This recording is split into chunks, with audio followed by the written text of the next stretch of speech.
첫째, 미국 경제가 나아질 기미가 당분간은 없다. 두 번째, 중국이 협조할 생각도 없어 보인다. 세 번째, 한국 경제의 위태로운 모습을 제대로 이해하는 리더가 없다. 네 번째, 실무자도 없다. 다섯 번째, 언론과 국민교육을 담당해야 되고 홍보를 해야 되는 그런 지식사회조차도 대한민국은 존재하지 않아 보인다. 그러니까 여러분들께서는 지금은 시대 변화의 속에 우리가 찻잔 속의 태풍이 아니라 실제로 큰 연못에서 이제 파장이 일어나고 있는, 아니면 거기서 해오리 바람이 시작될 수 있는 그런 상황을 맞이를 했다라고 판단을 하시고, 이제부터는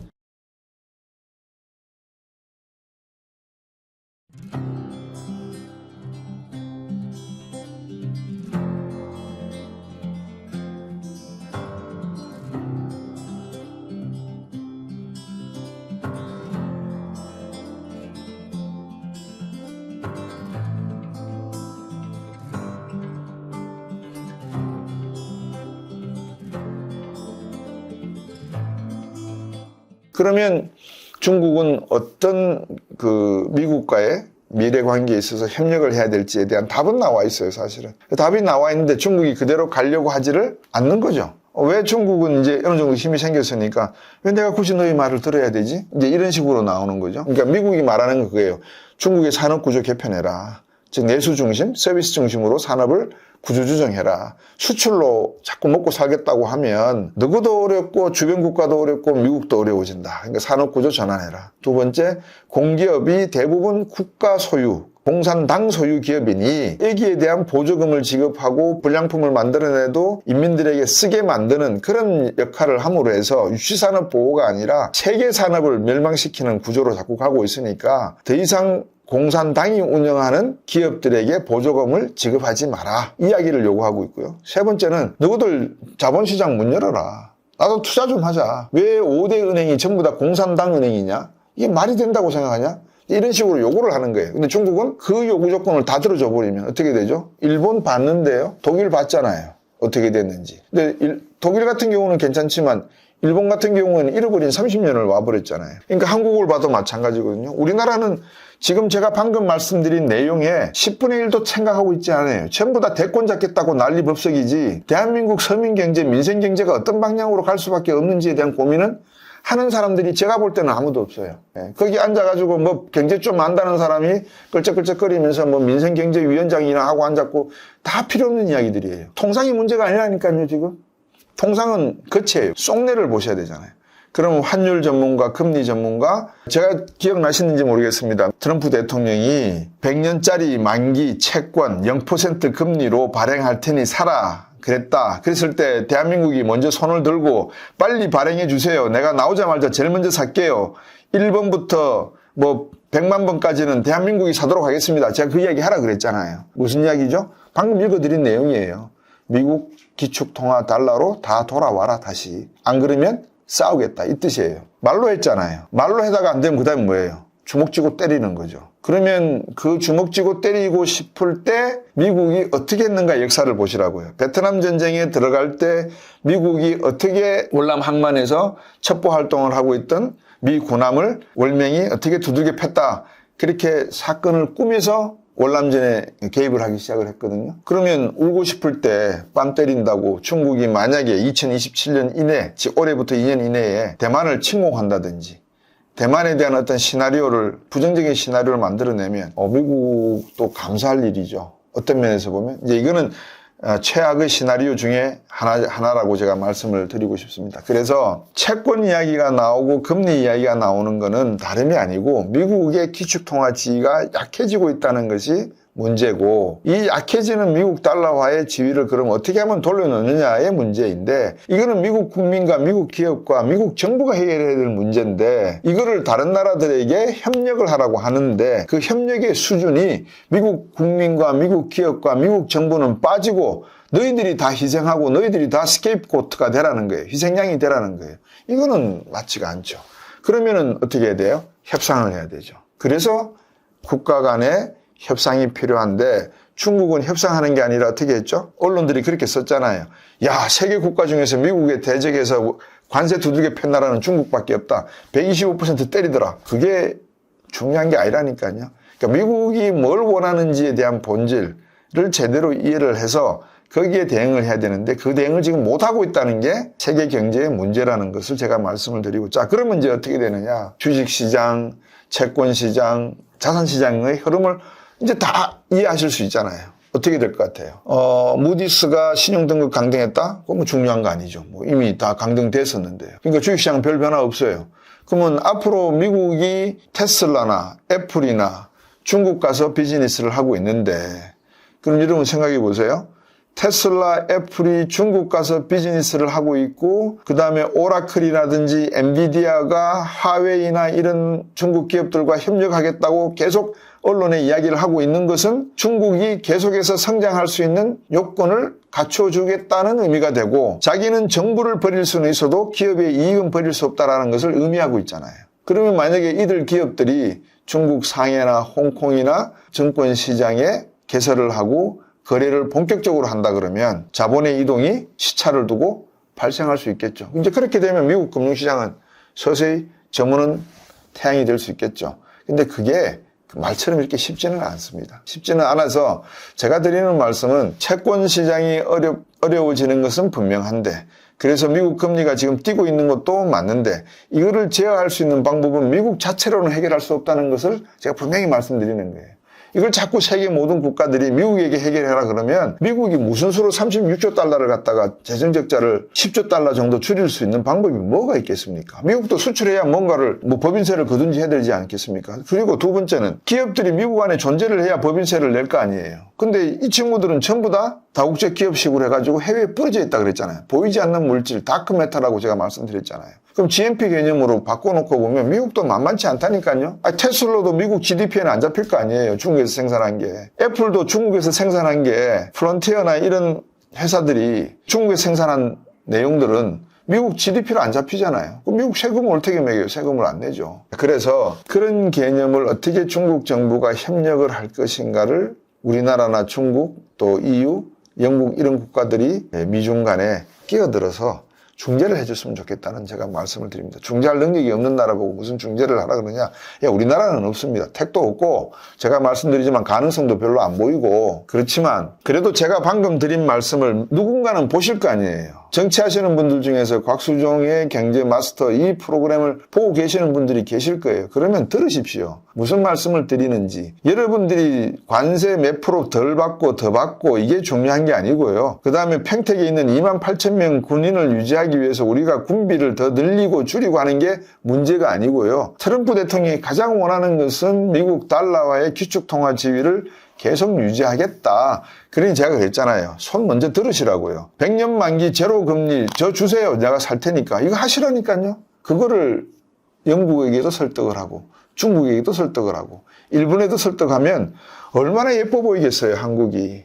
그죠? 반농반진입니다. 청취하는 여러분들께서 또 오해를 하실 것 같아서 제가 반농반진이라고 했으니까 정치하는 분들은 잘 들으시고 협상을 잘 하시기를 바란다는 말씀을 드리겠습니다. 그리고 이제 여러분들이 궁금하시는 됐고, 그거는 뭐 정부에서 해야 될 일이고 내 재산은 어떻게 지켜야 되느냐 이제 궁금하실 거 아니겠어요. 그럼 주식시장은 어떻게 될 것이고, 생각을 해보십시오. 대한민국이 미국의 니즈를 제대로 이해하고 있느냐? No. 아니다. 대한민국이 앞으로 미국과 협상하는 과정 속에서 우리가 새 정부가 들어서건 슈퍼 울트라 메가 새 정부가 들어서건 과연 미국 정부와 협상을 할 때 우리가 어떠한 키를 들고 있느냐. 이거 아니면 미국은 꼼짝도 못해. 있느냐? No. 그러면 중국하고 우리가 가까워지면 된다. 다른 방법을 찾아보자. 찾을 수 있느냐? No.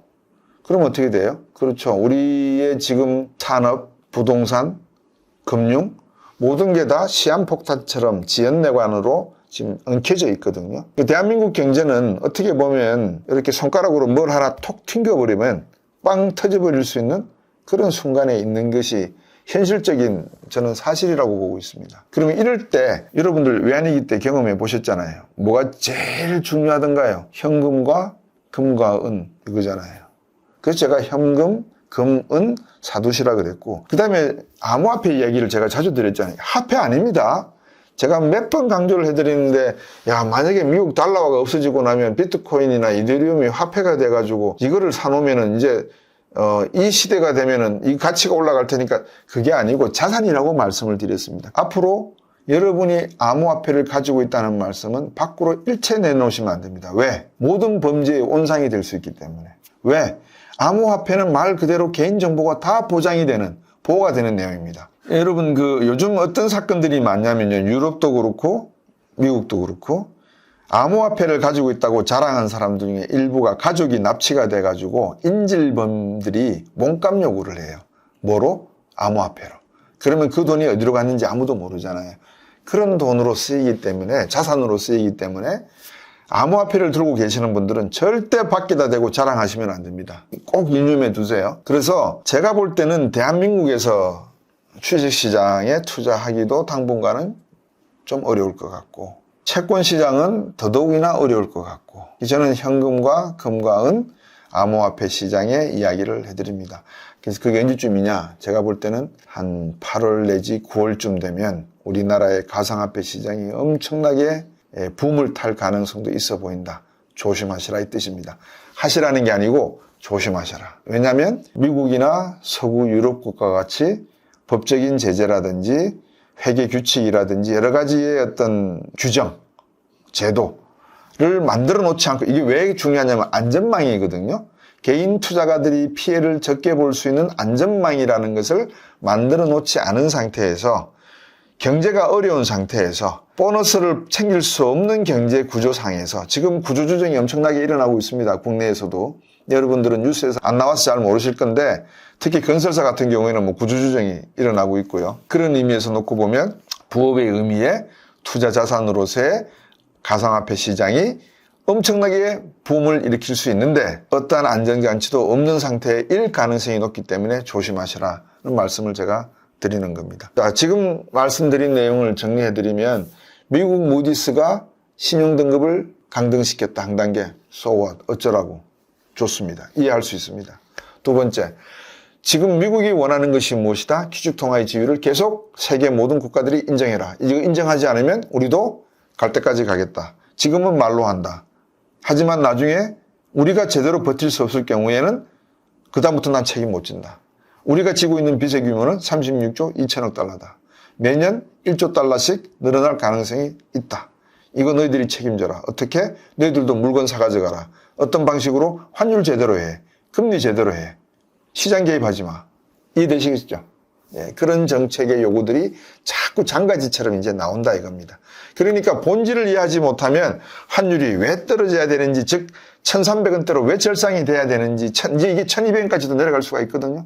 1,100원까지도 내려갈 수 있어요. 1,000원까지도 갈 수 있어요. 제가 시나리오상에서 몇 번 말씀을 드렸잖아요. 그러면 이제 그런 이야기 하시면 안 돼요. 그거 안 일어날 건데 전 또 협박하고 공갈, 시나리오라고 제가 말씀을 드렸잖아요. 모든 경제 주체들은 최선, 차선, 차악, 최악의 시나리오를 가지고 거기에 맞는 데이터를 모아서 셀프 러닝 과정을 통해서 자기의 투자 판단을 하도록 되어 있는 게 그 개인 투자가들이 스스로 해야 될 필요 충분 조건입니다. 그게 어려우시니까 곽수정의 경제학교에 오셔서 저하고 이야기도 하시고 제 이야기를 들으시고 참조하시는 거 아니겠어요? 왜? 그래야만 제가 조금 더 경제를 읽어드리는 게 여러분들에게는 도움이 되실 수 있다라고 판단하시니까. 그래서 미국 같은 경우에도 지금 채권의 문제 어려워지면 결국 주식시장에도 영향을 줄 수밖에 없다는 점. 그럼 주식시장에 영향을 주게 되면 이 영향이 한국과 같은 상당히 위태로운 핑거 스냅이라 그러죠.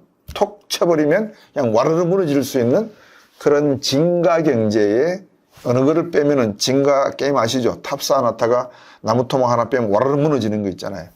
그런 순간까지도, 최악의 상황까지도 여러분들께서 고려를 하셔라. 그랬을 경우에 최선의 자산은 뭐냐? 현금, 달러, 예, 그리고 애나 조금, 그 다음에 금과 은, 그리고 암호화폐, 비트코인과 이더리움. 여러분께서 제가 지금 드린 요 세 가지 정도만 이해를 하셔도 자산을 지키는 데 있어서 큰 어려움이 없을 것이다. 주식시장의 불빛이 빨간불이 반짝반짝거리고 눈신경, 시신경을 통해서 뇌신경으로 지나가는 뉴런에서 봐라, 빨리 봐라. 저 단기에 막 올라가잖아, 내려가잖아. 그러니까 여러분들이 단기적인 판단을 하기 위해서 뛰어드실 수가 있는데, 제가 아까 백설공주의 사과, 독사과 이야기를 말씀을 드렸습니다. 트럼프 대통령이 지금 세계 경제에 뿌리는 것은 독사과를 뿌리는 것인지 아니면 제대로 된 사과를 뿌리는 것인지, 제가 볼 때는 트럼프 대통령 입장에서는 제대로 된 사과를 뿌려요. 근데 중국 입장에서 볼 땐 독이 든 사과예요. 왜? 자기 경제에는 안 좋으니까. 근데 제가 볼 때는 중국이 그렇게 협조를 해줘야 돼요. 그래야지만 파국이 안 와요. 근데 그 역할을 한국이 제대로 해주면 미국 입장에서는 얼마나 한국이 똑똑해 보이겠어요. 근데 그거를 마다하고 미국은 됐고 중국에 가서 하겠다?